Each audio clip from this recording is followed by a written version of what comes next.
സർവശക്തനായ ഏകദൈവം.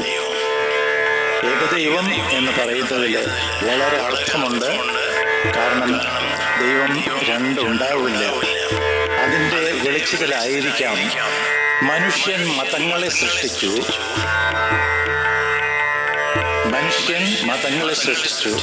മതങ്ങൾ ദൈവങ്ങളെ സൃഷ്ടിച്ചു എന്ന് വയലാർ സാർ എഴുതിയത് ഒരു വലിയൊരു ആഴമേറിയ ചിന്തയാണെന്നാണ് എനിക്കിപ്പോൾ തോന്നുന്നത്. കാരണം ദൈവങ്ങളെ സൃഷ്ടിച്ചു അതൊരു തെറ്റായ പ്രയോഗമല്ല, തെറ്റായ പ്രയോഗത്തിലല്ല, അത് ശരിയായ പ്രയോഗം തന്നെയാണ്. നാം ഏവരും വളരെ ദൈവങ്ങളെ സൃഷ്ടിച്ചുകൊണ്ടിരിക്കുകയാണ്.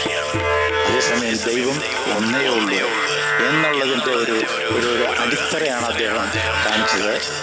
എന്തൊരു പാട്ടാണ് അദ്ദേഹം എനിക്ക് നൽകിയത്. ഞാൻ അതിൻ്റെ ഒരു 2 വരി പാടാതിരിക്കുന്നത് ശരിയല്ല.